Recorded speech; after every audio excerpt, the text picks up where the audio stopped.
a Deus, graças a Jesus, graças a Francisco de Paula, meus irmãos, sejamos todos nós bem-vindos a nosso trabalhinho de todas as semanas. Esse trabalhinho virtual, mas que é feito, meus irmãos, com todo o nosso coração e que nos ajudamos assim uns aos outros. E nós já sabemos, né, meus irmãos, que depende do nosso recolhimento o bom resultado de qualquer trabalho. Então, desse trabalhinho, né, dessa sessão, depende o nosso recolhimento, o nosso sentimento, as nossas vibrações, para que possamos obter um bom resultado. E nós sabemos também, meus irmãos, todos nós estamos passando, estamos sentindo na pele, né, o sofrimento que está campeando pelo mundo afora. Então, por isso, nós pedimos a todos os nossos irmãos, vamos fazer um esforço maior ainda para mantermos os nossos pensamentos harmonizados e os nossos sentimentos focados para a ajuda aos nossos irmãos que estão sofrendo tanto. Então, nós vamos, meus irmãos, começar esse nosso trabalho ouvindo uma mensagem que a nossa irmãzinha Solange vai ler para nós. Solange, pode ler. Graças a Deus, graças a Jesus e graças a Francisco de Paula. Eu escolhi um texto do livro O Espírito da Verdade, de autores diversos, psicografado por Chico Xavier e Valdo Vieira, cujo título é Jesus e Você.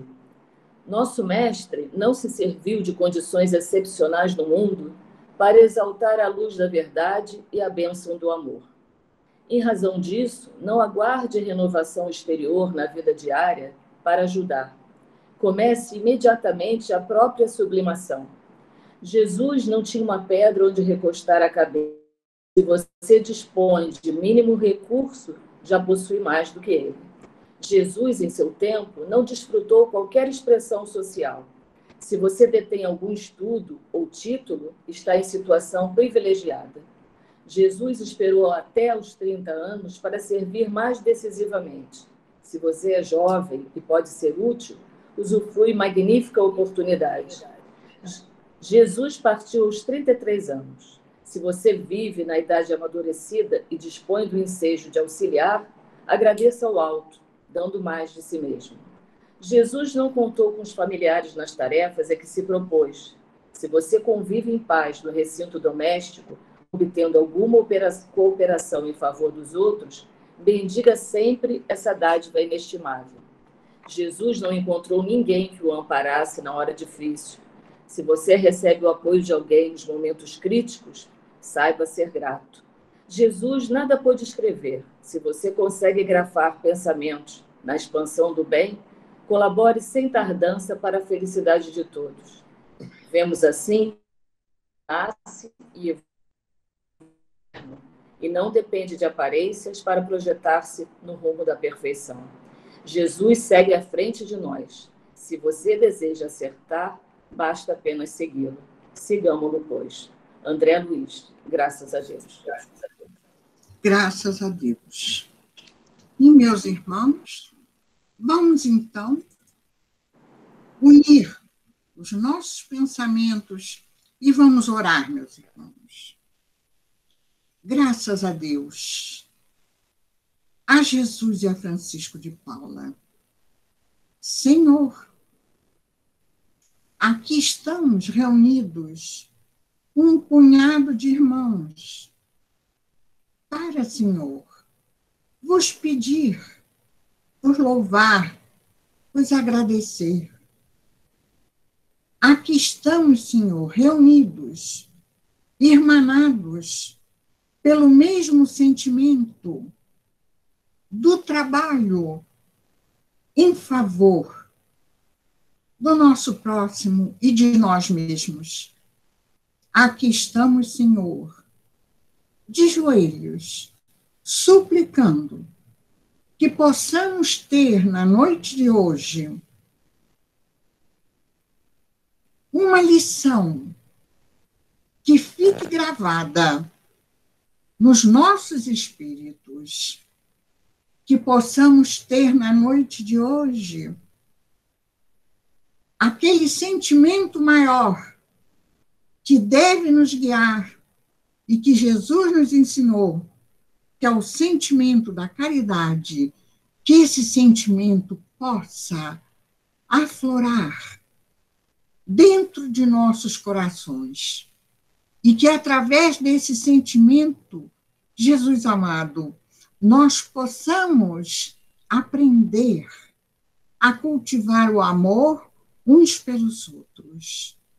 Jesus, perdoai as nossas imperfeições que ainda falam tão alto dentro de nós. E permiti, Jesus, que nossas rogativas cheguem até vós e levai-as por caridade até Deus nosso Pai. E que o nosso trabalhinho possa ser muito, muito, muito orientado por Francisco de Paula e sua falange bendita, Indiano, Jaci, Gessi, Márcio Emiliano, Maria Angélica, Maria de Nazaré, enfim, por todos eles. Que esse nosso amigo querido, Francisco de Paula, esteja aqui, ao nosso lado, nos ajudando neste trabalho que ora se inicia. Graças a Deus.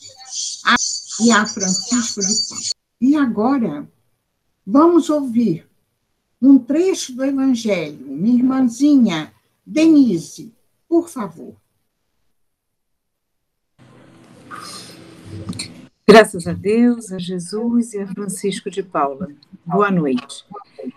Capítulo 10, Bem-aventurados os que são misericordiosos, o item 6, reconciliar-se com o seu... Na prática do perdão, assim como na do bem, geralmente, além do efeito moral, também o efeito material. Sabemos que a morte não nos livra dos nossos inimigos. Em muitos casos, os espíritos desejosos de vingança no além-túmulo, movidos por seu ódio, perseguem aqueles contra os quais conservaram seu rancor. Por isso, o provérbio que diz morta a cobra, cessa o veneno, é falso quando aplicado ao homem. O espírito mau aproveita o fato de que aquele a quem ele quer mal esteja ainda preso ao corpo e, portanto, menos livre, para mais facilmente atormentá-lo e atingi-lo em seus interesses ou afeições mais caras. Esta é a causa da maior parte dos casos de obsessão, principalmente daqueles que apresentam uma certa gravidade, como a subjugação e a possessão. O obsediado e o possesso são quase sempre vítimas de uma vingança, à qual eles deram motivo por sua conduta e cuja ação se acha numa vida anterior. Deus consente essa situação como uma punição pelo mal que fizeram ou, se não o fizeram, por terem faltado com a indulgência e a caridade, não perdoando. É importante, pois, do ponto de vista de sua tranquilidade futura, corrigir o mais rápido possível os erros que cada um tenha cometido contra o seu próximo, perdoando os inimigos a fim de eliminar, antes de desencarnar, qualquer motivo de desavenças ou ódios, ou qualquer causa motivada por rancor. Graças a Deus. Graças a Deus, minha irmã. E agora, nós vamos pedir ao nosso irmãozinho Carlos Alexandre que faça o seu estudo, meu irmão, e que Deus te abençoe e te oriente muito e te ilumine muito. Com a palavra, meu irmão, pode falar. Boa noite a todos. Obrigado, dona Rosa. Graças a Deus, a Jesus e a Francisco de Paula. O estudo que nos coube na noite de hoje foi o item 13 do capítulo 7, Bem-aventurados os pobres de espírito, que tem uma mensagem do espírito Ferdinando, cujo título é Missão do Homem Inteligente na Terra. Uma mensagem curta, de relativo fácil entendimento, que vai falar, eu tenho certeza que todos nós vamos ler depois do estudo, vai falar de que precisamos entender que aquilo que a gente tem e que parece que outros não têm, nós temos por algum motivo nobre, que não é apenas o de satisfazer a nossa vontade de ter, que é o de utilizar aquilo para o bem do próximo, né? Então, de forma bastante sintética, a mensagem fala disso. Então, a gente poderia encerrar o estudo diante desse entendimento que a gente tem dessa mensagem. Entretanto, é importante a gente se aprofundar e fazer uma reflexão sobre no que essa mensagem pode nos ser útil, né? De forma bastante prática, principalmente nos dias de hoje. Ele fala do homem inteligente, mas ele mesmo na mensagem, Ferdinando faz um paralelo, por exemplo, com uma ferramenta, com uma enxada, né? Como se um jardineiro desse uma enxada para um funcionário, e ele faz perguntas como para que serviria essa enxada, né? Seria para rotear o terreno, para usar lá no jardim, ou seria para agredir o próprio patrão, né? E, obviamente, que é para a gente poder trabalhar com ela, né? Então, ele traça esse paralelo para a gente poder entender que isso que a gente tem, e que nos parece, num primeiro momento, que outros não têm, serve para que a gente possa, então, ajudar aqueles que não têm. Pois bem, refletindo sobre essa mensagem, buscando diversas fontes de referência sobre esse tema, né? O que a gente consegue compreender, que nos chamou a atenção, é que, enfim, e esse capítulo está tratando disso, né, dos pobres de espírito. A gente está falando o tempo inteiro da vencer o ego, né? E para a gente vencer o ego, para a gente vencer o egoísmo, para a gente vencer o orgulho, a gente alimentar a nossa humildade, né? E aí a gente, então, eu pelo menos me espanto na medida que isso é algo que a gente sabe muito bem, mas a gente percebe, olhando no espelho, olhando para o mundo que a gente vive, que a gente ainda está... a gente precisa ainda comer muito feijão, né? A gente tem muito terreno para usar a enxada, para a gente poder aproximar aquilo que a gente vivencia de humildade daquilo que a gente compreende de humildade intelectualmente falando. E, bom, como a gente vive uma era, né, de grande avanço intelectual, me lembro sempre de uma maneira que o Divaldo fala sobre isso, né, que o homem já alcançou Marte, por exemplo. Atualmente a gente vive isso, né? A gente toda hora tem notícia. O meu filho tem 6 anos e ele já entendeu que o homem está chegando em Marte através das suas naves e tal, pesquisando. Ele comenta, eu mostrei para ele. Então, assim, isso é um símbolo de algo tão externo a nós, né? E isso foi possível graças ao enorme desenvolvimento intelectual, portanto, da nossa inteligência, né? Da nossa razão, da nossa ciência. Entretanto, o Divaldo nos fala que, apesar disso aí, a gente ainda não fez o mesmo movimento para dentro, né? A gente ainda conhece pouco do nosso universo interior, né? Do nosso universo particular. E o que a gente conhece, a gente tem pouca pujança para poder lapidar, vamos dizer assim.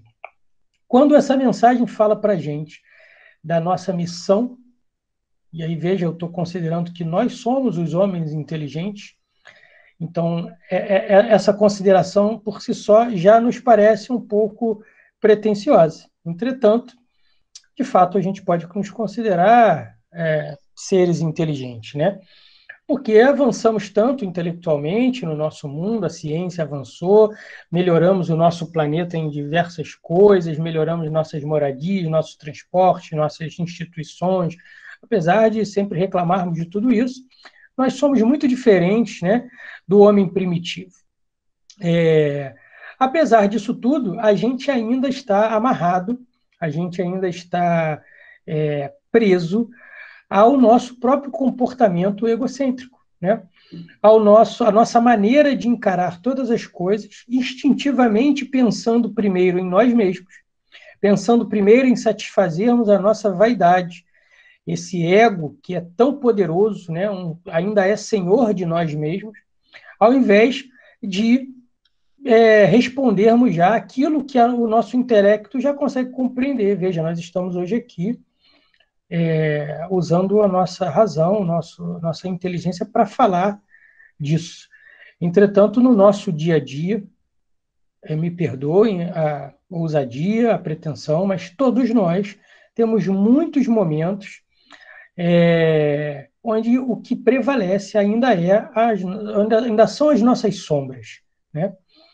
E por que eu falo dessa maneira? Porque isso é evidente, né? Isso evidencia o nosso estado.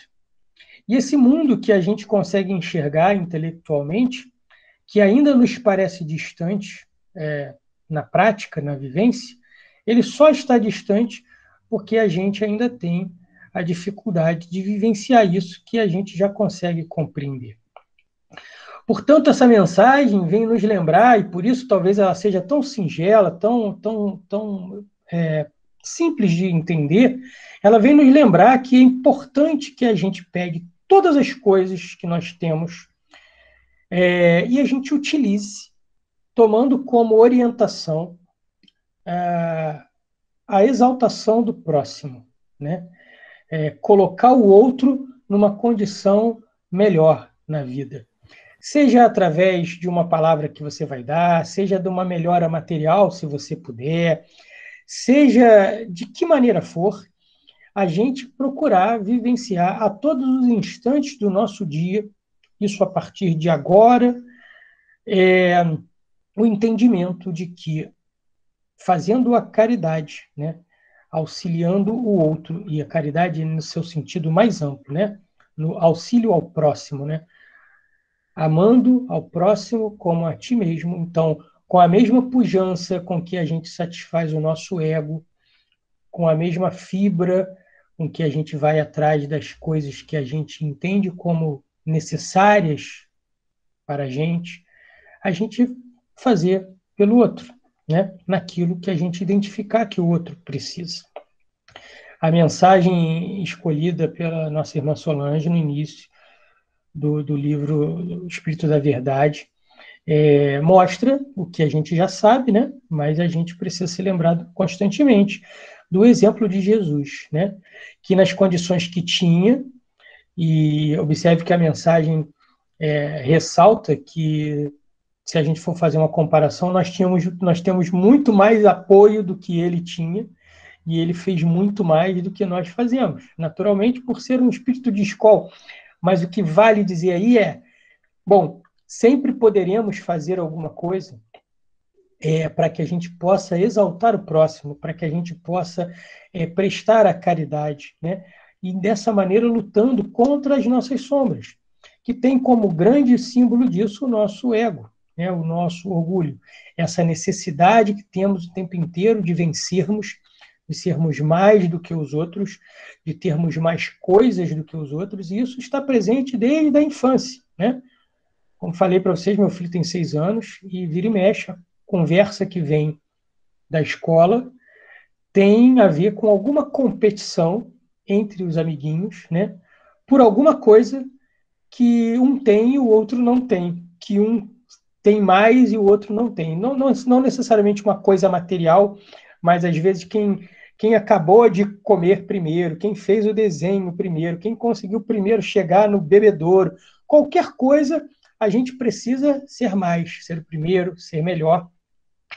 E a gente esquece, né, do título desse capítulo, Bem-aventurados os pobres de espírito, né, os humildes, né, aqueles que herdarão a terra. E aí a reflexão sobre a humildade, né, que a gente sempre, na nossa necessidade de atender ao nosso ego, a gente sempre mistura essa humildade com uma subserviência, com uma humilhação, né? Quando, na verdade, a humildade tem a ver com um ajustamento, né, ao seu tamanho, aonde você está, né? Portanto, isso significa também a obtenção de uma maturidade, né? De uma compreensão de um contexto, e dessa maneira você não se sente mais nem menos, você compreende o seu tamanho, você sabe exatamente o que você pode, portanto você faz tudo o que você pode, porque você sabe que pode, né? E o que você não pode, você não se sente menor, você se coloca na posição de aprendiz. E é uma das dinâmicas mais bonitas da vida, né? A vida, Deus em sua perfeição, constrói a existência, constrói o mundo de uma maneira onde tudo é interdependente, né? Mas no sentido positivo da coisa, ou seja, sempre temos algo a dar, sempre temos algo a receber. E aí encontramos prazer em dar e prazer em receber. E o prazer aí não é o prazer da satisfação do ego, né? É o prazer da contribuição pela construção do outro, né? É o prazer de perceber que você nunca está sozinho, né? Que você o tempo inteiro tem à sua volta uma série de companheiros de jornada, né? Que começa pela nossa família, pelos amigos mais próximos, aquele círculo social que a gente vai construindo ao longo da vida, mas que vai se estendendo ao longo da nossa existência, e nós não temos, às vezes, noção de como as nossas atitudes, as nossas palavras atingem pessoas. Às vezes, eu não diria às vezes, eu diria sempre, nós nunca saberemos, né? Eventualmente isso nos é mostrado, mas o tempo inteiro nós nunca saberemos até onde nós podemos alcançar. Só que isso se dá tanto para as coisas boas quanto para as coisas que não são boas, né? Então, vez ou outra, a gente recebe uma notícia de algo que a gente fez ou que a gente falou, e a gente percebe o quanto aquilo ajudou alguém, né? O quanto aquilo promoveu alguém, o quanto aquilo exaltou esse nosso próximo. E às vezes essa pessoa não tem uma proximidade com a gente, não é nosso parente próximo, não é nosso amigo, às vezes é um desconhecido que cruza nosso caminho e não vai mais aparecer, mas a gente claramente tem essa notícia às vezes. E a gente se sente muito feliz, né? A satisfação de ser útil, né? A gente se sente conectado com Deus, a gente se sente conectado com a vida, a nossa espiritualidade, que é inerente à nossa condição humana, independente da nossa fé, da nossa crença, da nossa religião, né? Ela mexe, nesse momento, com as nossas fibras mais íntimas. A gente percebe que a gente não está sozinho, que a gente faz parte de algo que a gente não consegue nem mensurar. Nesse momento, a gente está se aproximando desse estado de humildade, né, de ajustamento à vida. E quando isso ocorre, eu penso que a gente caminha o tempo inteiro sorrindo, né, mesmo com os problemas. A gente gosta muito de falar de grandes avatares, né?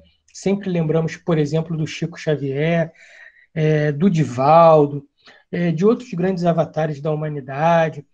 E quando isso é lembrado, quando a gente conhece a sua biografia, obviamente que os momentos difíceis também são apresentados. Mas se você observar, para falarmos de Chico Xavier ou de Divaldo, por exemplo, observem que carregam sempre uma satisfação, um contentamento, uma alegria, né? Eles choram, eles se entristecem, mas o trabalho que desenvolveram, que desenvolvem com a caridade, né, com a exaltação do outro, os coloca numa condição onde, quando são visitados pelos sentimentos de tristeza, de insatisfação pelos acontecimentos da história de cada um, isso tem um caráter humano, natural, né? Todo mundo vai reagir a uma dor, mas também é natural para eles esse entendimento do que essa vida representa, né? E isso faz com que eles tenham força para continuar, né, a sua trajetória, né? Assim, como que eles conseguem, então, estarem conectados, né, dessa maneira, conectados com a divindade, né? Não importando exatamente com quem, né? Não importando exatamente o que estão fazendo, o que importa é a promoção do outro, a realização da caridade, é o cultivo da humildade, é a exemplificação dos conceitos que são proferidos, né? Coisa que eu me olho no espelho e vejo o quanto eu estou distante disso. Então, essa passagem do Evangelho encerra um capítulo mostrando que o bem-aventurado dos pobres de espírito, né? Quer dizer, nós humildes conquistaremos esse reino dos céus, né? Ou seja, estaremos conectados com a divindade. Isso vai se dar quando a gente utilizar aquilo que a gente tem, seja onde estivermos, do tamanho que tivermos, né? Com o grau de desenvolvimento intelectual que tivermos, com a quantidade de recursos materiais que tivermos, não importa. Não depende dessas coisas, de ter mais isso ou não, promovermos, nos comportarmos dessa maneira.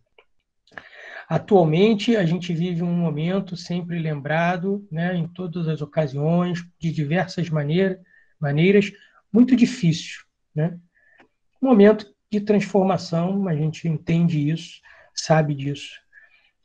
O que a gente pode fazer nesse momento? Primeiro, internamente, né? O que a gente diz para a gente mesmo, né? Como a gente se comporta diante disso?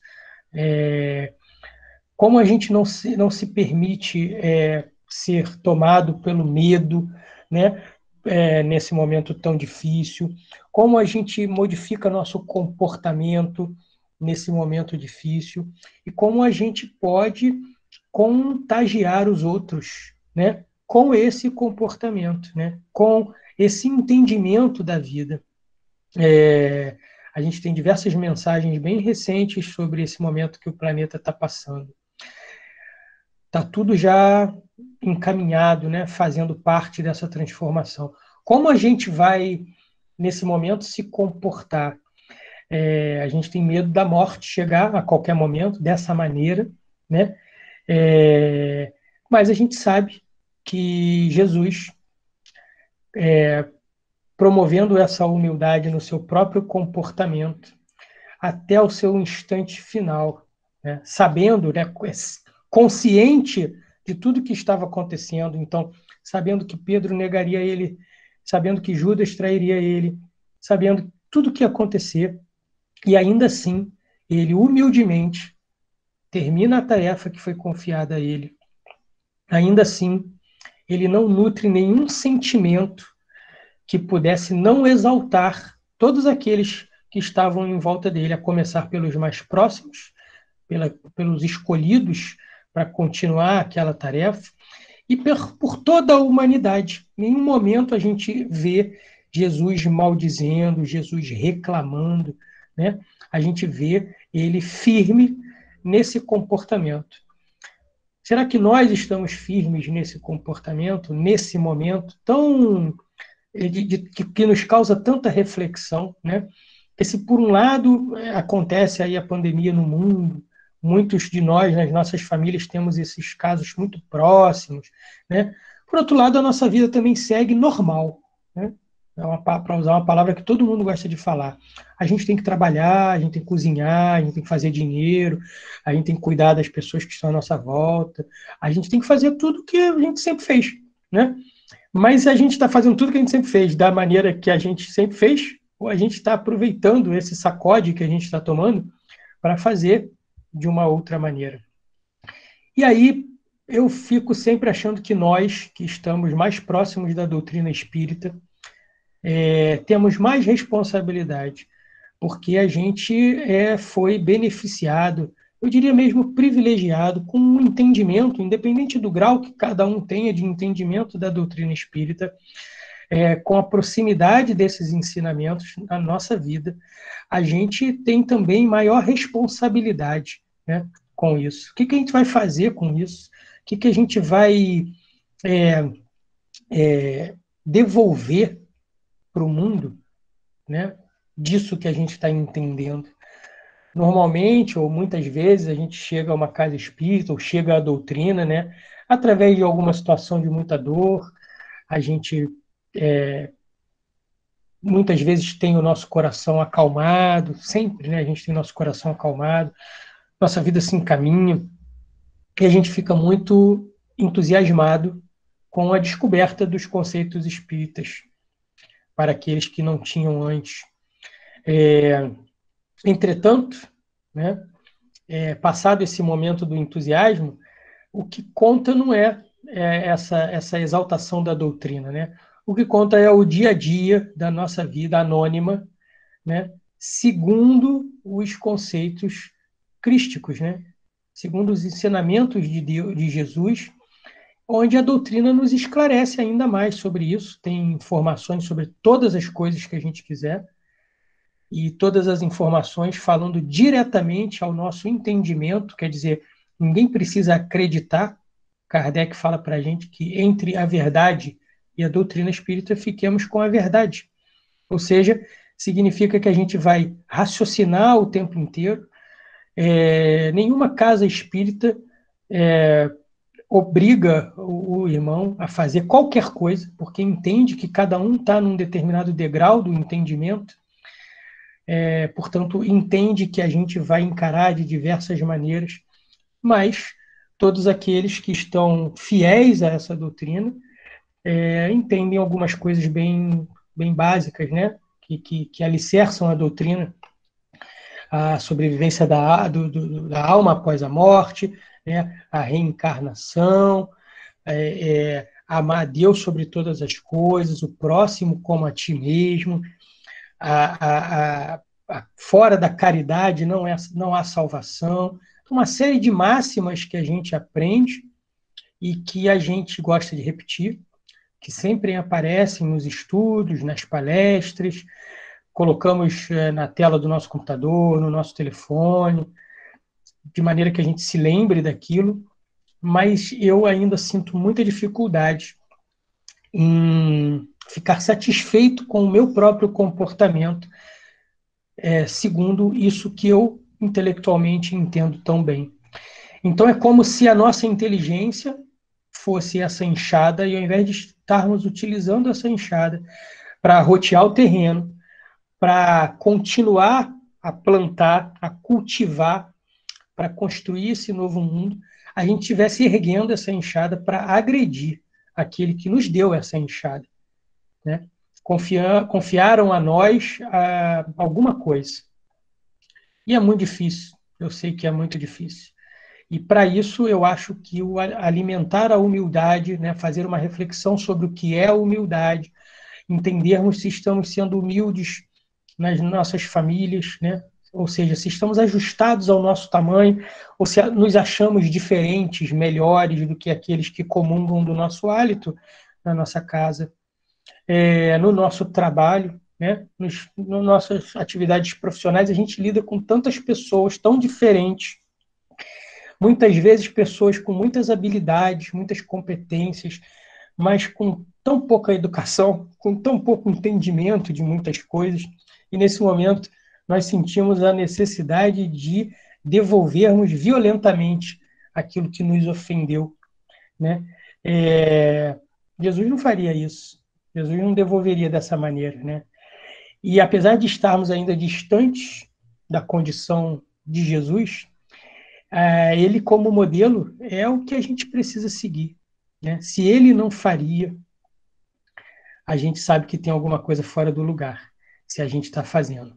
Se além disso, né, a gente também percebe que o que a gente está fazendo, nós não gostaríamos se fosse feito conosco, né? princípio ético, que independente de religião, quando a gente vai estudar ética, isso é o início de todas as coisas. Se eu estou fazendo para alguém e isso não é bom para mim, eu não posso fazer isso para alguém. Então, isso também é um balizador das nossas atitudes. Procurar entender esse nosso comportamento, para que a gente possa, então, pegar aquilo que a gente tem, aquilo que a gente sabe, e utilizar de forma mais eficiente, mais eficaz. Isso pode ser a nossa meta desse ano, né, desse momento da nossa vida. Que a gente estabeleça, que cada um de nós estabeleça nos nossos momentos de recolhimento, que coloque no papel realmente, né, coisas relativamente pequenas ou humildes, ou seja, do nosso tamanho, para que sejam possíveis de serem alcançadas, mas que a gente, ao colocar no papel, a gente possa olhar que percurso a gente tem até lá para fazer. Portanto, que ações a gente pode ter. E aí a gente vai chegar a coisas pequenas que talvez a gente possa fazer. Não falar alto, né? Não gritar, falar de forma um pouco mais amorosa e doce com alguém, né? Escolher alguém que a gente percebe que está precisando de ajuda e ajudar efetivamente, né? Então, existe uma pessoa que está estudando depois do trabalho, e aí como é que faz? A gente ajuda essa pessoa, e você vai lá e dá um livro para a pessoa. É só isso que você pode fazer. Quando você dá um livro, você fala assim, beleza, já ajudei. Mas será que você pode fazer algo além de dar um livro? Será que você pode, junto com ela, estudar aquele livro? Né? Descobrir essas coisas para que a gente possa construir, para que esse mundo que a gente deseja chegue mais rápido para a gente. E, sobretudo, que a gente esteja nele, porque se a gente não fizer isso, a gente estará em outro mundo, e a gente estará lá falando da mesma coisa que a gente está falando aqui. Fiquem com Deus, nossos votos de muita paz. Graças a Deus, a Jesus e a Francisco de Paula. Graças a Deus, meu irmão. Deus te abençoe, Deus te oriente cada vez mais. Agradecemos, meu irmão, por tantos ensinamentos que recebemos hoje. E agora, nós vamos passar as nossas irradiações. Então, meus irmãos, pensamentos firmes, lembrando de tudo aquilo que nos foi falado agora. E através desse nosso pensamento, vamos procurar ajudar o nosso semelhante. Graças a Deus, graças a Jesus e graças a Francisco de Paula, Senhor, Mestre Jesus, Francisco de Paula, aqui estamos, Pai, espíritos ainda tão miseráveis, tão carentes, mas aqui estamos, Senhor, procurando nos melhorarmos, para que possamos, Senhor, seguir cada vez mais os ensinamentos do Mestre. E neste momento, nós vos rogamos, Jesus amado, por toda esta humanidade, por todo este planeta, do qual sois governador, nós vos rogamos por este mundo ainda de expiações e provas, que a vossa misericórdia, Jesus, se estenda sobre todos nós, sobre toda esta humanidade. Jesus, nós sabemos que estás a conduzir este barco. Então, devemos confiar, não devemos ter medo, confiando sempre na vossa direção. Jesus, pedimos muito, amparai todos os enfermos, medicai-os ajudai a todos. Olhai, Jesus, amparai os nossos irmãos que estão dormindo ao relento, debaixo das pontes dos viadutos. Amparai os nossos irmãos desempregados que estão passando necessidades tremendas. Amparai a todos os que sofrem, Jesus, a toda esta humanidade. E permiti, Jesus, que a vossa misericórdia chegue, venha em nosso socorro. E que sintamos, aprendamos a sentir esse socorro que está nos chegando, pouco a pouco. Agradecemos, Jesus, por tudo aquilo que nos dás, que nos deste, e temos a certeza que nos darás. Que possamos, Mestre Jesus, diariamente vos agradecer por toda essa misericórdia, por todo esse amparo. E que o vosso amor, que cobre a nossa multidão de pecados, que esse amor, Jesus, nos traga muito em breve a calma, que esse amor, muito em breve, acalme essa tempestade e que possamos voltar à nossa vida de tranquilidade, mas com bom senso, com a lição aprendida. Graças a Deus, graças a Jesus e graças a Francisco de Paula. E agora, nós vamos pedir ao nosso irmãozinho Rodrigo, que faça por nós, Rodrigo, a prece de encerramento.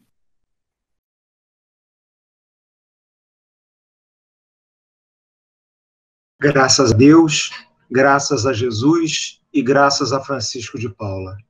Deus, nosso Pai maior, Mestre Jesus de Nazaré, governador espiritual do planeta Terra, Francisco de Paula, patrono da nossa casa, amigos e benfeitores espirituais, obrigado por mais uma noite de trabalho e de esclarecimentos.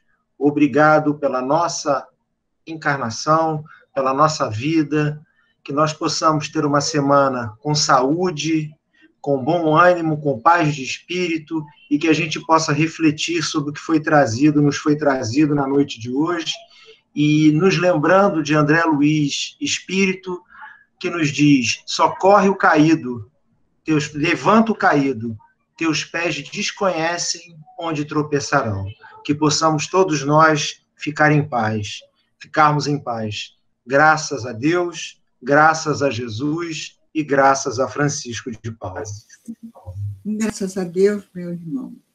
E agora, pedimos à nossa irmãzinha Márcia, a Lúcia, que leia, por favor, o boletim.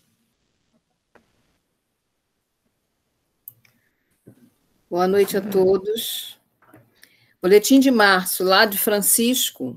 Nossos idosos necessitam de médico de qualquer especialidade para atendimento de acordo com a disponibilidade.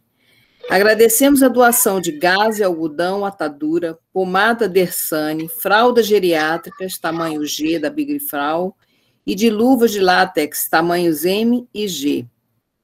Roupa íntima G e EG, feminina e masculina. Esparadrapo Micopore. Entregas na congregação ou no lar, na rua Filgueiras Lima, 99, Riachuelo. Cestas básicas. Para compor nossas cestas básicas, entregues mensalmente às nossas crianças e aos nossos assistidos, agradecemos o depósito de qualquer valor em uma das contas da congregação, enviando o comprovante para o WhatsApp 21 997 866 525. Não estamos recebendo doações de alimentos presencialmente, porque a casa física está fechada, operando em regime só de emergência.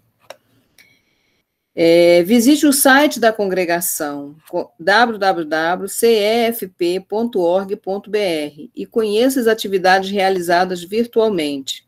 Atendimento fraterno, reuniões públicas virtuais, prece pela humanidade, prece pelos desencarnados, estudos doutrinários. No site, selecione a aba Pandemia e navegue pelas opções existentes. O jornal A Caridade, disponível em versão digital. Acesse divulgação/jornal A Caridade. Graças a Deus, a Jesus e a Francisco de Paula. Graças a Deus. E assim, meus irmãos, estão encerrados os trabalhinhos da noite de hoje. Que Deus nos abençoe a todos. E uma boa noite para todos vocês.